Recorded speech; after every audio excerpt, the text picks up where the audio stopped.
Have you ever looked up at the moon or watched a ball arc through the air and wondered, how does that work? For centuries, the answer, for most of human history, would have been Newton. Sir Isaac Newton's laws of motion and universal gravitation pretty much defined our understanding of the physical world for over 200 years.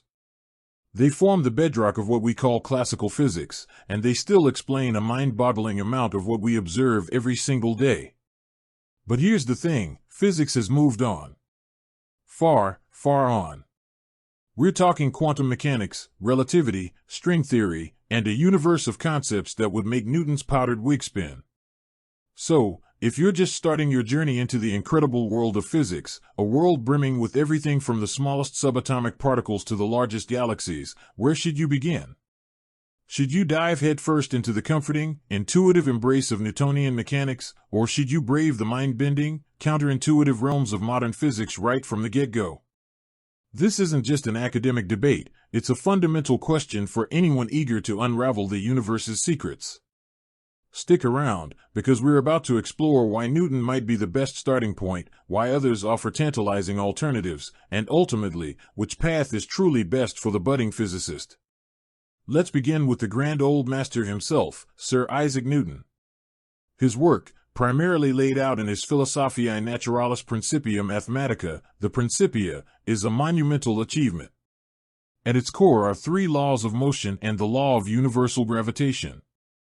The first law, often called the law of inertia, states that an object at rest stays at rest, and an object in motion stays in motion with the same speed and in the same direction unless acted upon by an unbalanced force. This might sound obvious now, but it was revolutionary.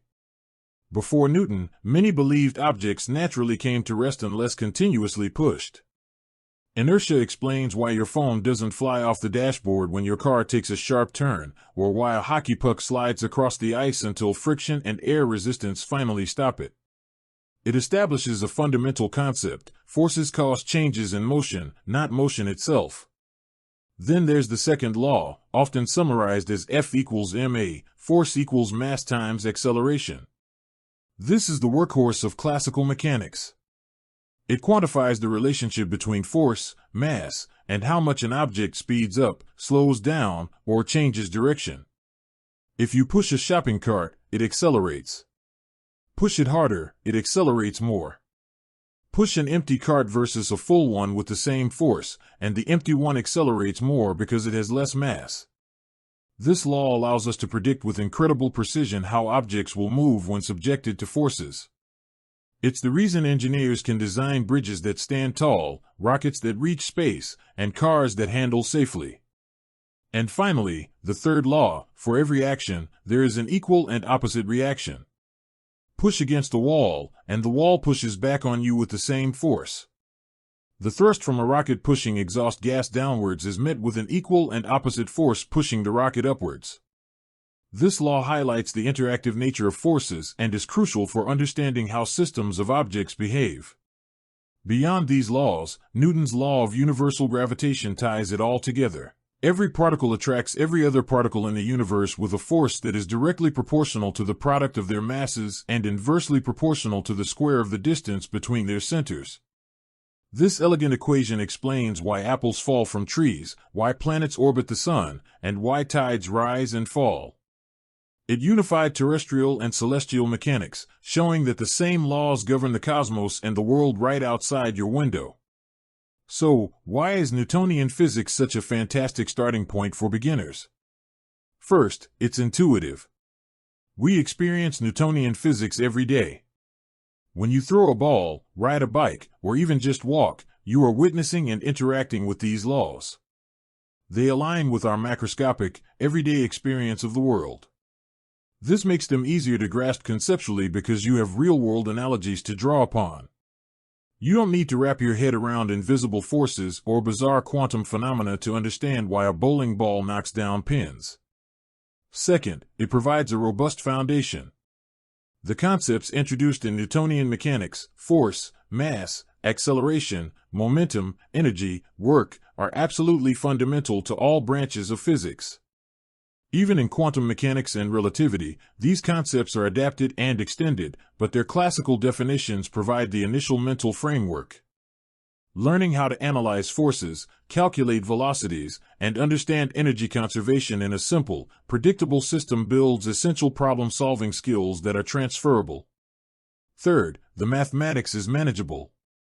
While calculus is ultimately necessary for a deep understanding of Newtonian mechanics, introductory courses often rely on algebra and basic trigonometry.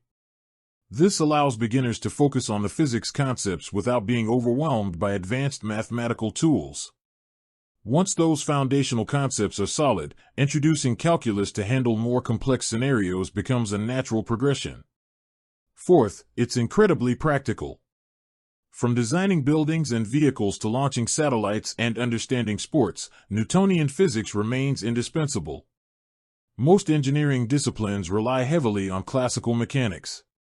For anyone looking to apply physics in a practical sense, it's the gateway. However, Newton isn't the entire story. The universe is far more complex and fascinating than even Newton could have imagined. And this brings us to the others. These others primarily refer to two monumental revolutions in physics, relativity and quantum mechanics. Let's talk about relativity first.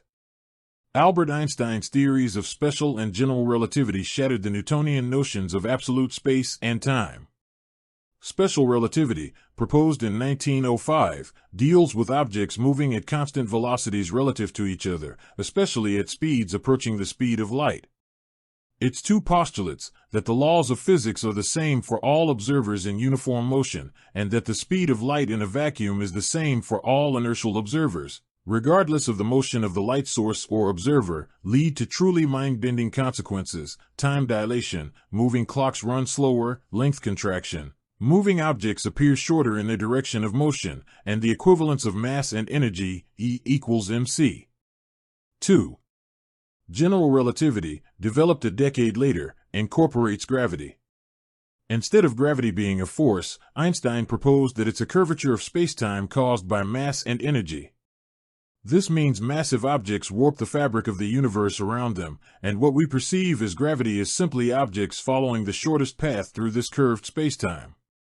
This explains phenomena like the bending of light around massive objects, the anomalous orbit of Mercury, and the existence of black holes.